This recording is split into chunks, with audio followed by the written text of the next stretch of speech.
Gott ruft dich, warum hörst du nicht? In Sprüche Kapitel 29, Vers 1 heißt es, wer wider die Strafe halsstarrig ist, der wird plötzlich verderben, ohne alle Hilfe.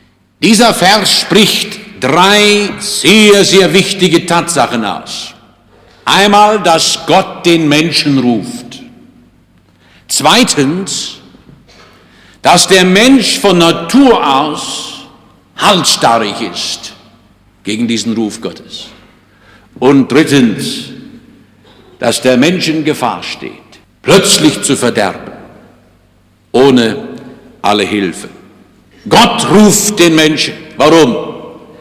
Weil der Mensch von Gott abgeirrt ist.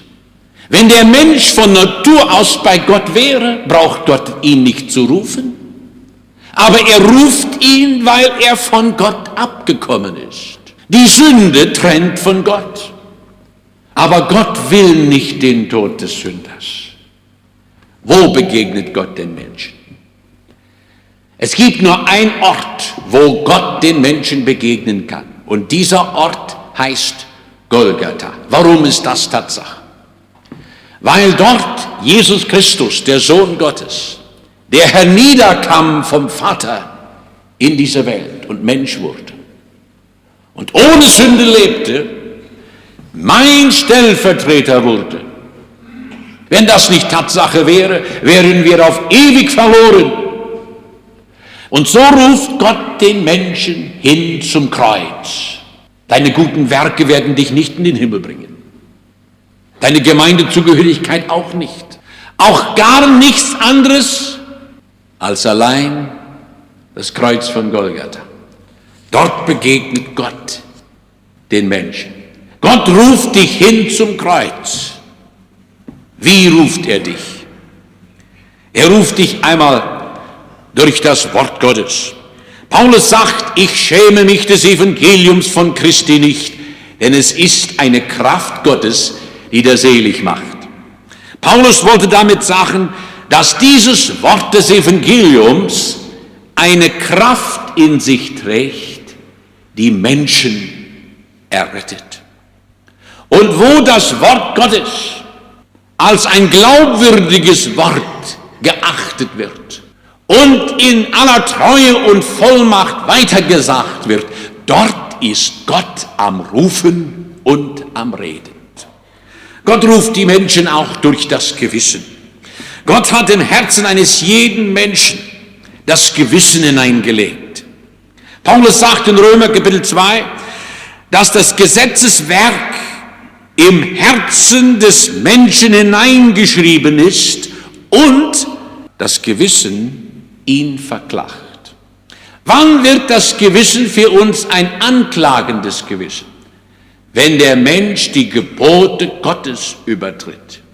Das Gewissen will dir sagen, die Sünde bringt Gericht, es lohnt sich nicht zu sündigen. Dein Gewissen sagt dir, kehr um von deinen Wegen und kehre zurück zu Gott. Gott ruft dich durch dein Gewissen. Lass es nicht vergeblich rufen. Gott ruft dich auch durch andere Menschen. Nachdem der Andreas zu Jesus fand, ging er zu Petrus und die Bibel sagt, er führte ihn zu Jesus. Gott braucht Menschen, um andere Menschen zu Jesus zu führen. Ich danke Gott für Menschen, die mir den Weg zu Jesus gezeigt haben.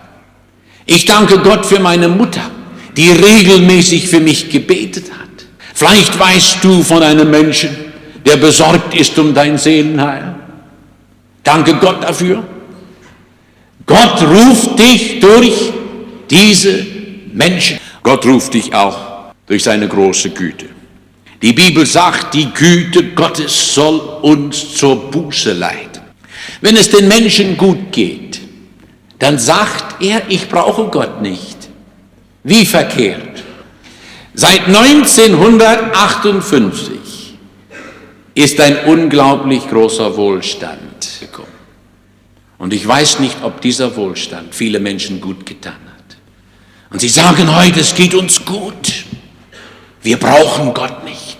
Mein lieber Freund, komm zu Gott, bring dein Leben in Ordnung mit Gott, da dir es noch gut geht. Gott ruft dich durch seine Güte, aber Gott ruft auch durch Strenge.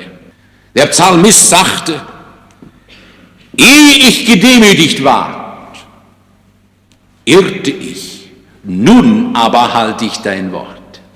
Der Psalmist gab zu, dass er von Gott abgeirrt war und dass Gott mit ihm in Strenge reden musste. Und wie schade, wenn der Mensch sich nicht durch die Güte und Liebe Gottes rufen lässt und Gott endlich durch Strenge eintreten muss. Gott ruft manchmal, indem das ein großer Verlust kommt. Ja, sehr oft ruft Gott durch Krankheit oder durch Tod unserer Lieben, unserer Freunde. Manchmal ruft Gott durch Enttäuschungen. Es gibt heute viele enttäuschte Menschen, aber ich glaube, dass Gott sie oft dadurch rufen will. Nun ist die große Frage, kannst du halsstarrig bleiben angesichts dieses Reden und Rufen Gottes? Kannst du halsstarrig bleiben? Gott ruft wiederholt, Gott ruft dringlich, aber er zwingt niemanden, in Ordnung mit ihm zu kommen. Die letzte Entscheidung musst du treffen.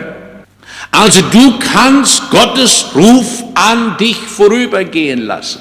Dann geschieht in deinem Herzen eine Verhärtung und eine Verstockung.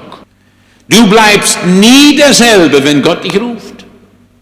Und zuletzt sagt uns unser Wort, dass wer halsstarrig bleibt, geht das Verderben entgegen, oft das plötzliche Verderben ohne alle Hilfe.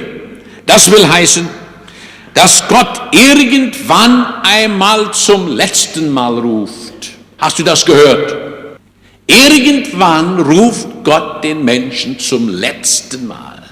Ich will dir heute sagen, mein lieber Freund, eines Tages ruft Gott dich zum letzten Mal. Gott ruft dich, mein lieber Freund. Warum hörst du nicht? Wir wollen stille werden zum Gebet. Lieber Herr Jesus, wir danken dir für die wunderbare Tatsache, dass du den Sünder rufst. Und wir danken dir jetzt, Herr, dass du viel Mut schenkst zur Entscheidung für Christus. Amen. Traue Jesu, er gibt Frieden. Traue Jesu, er gibt Ruhe.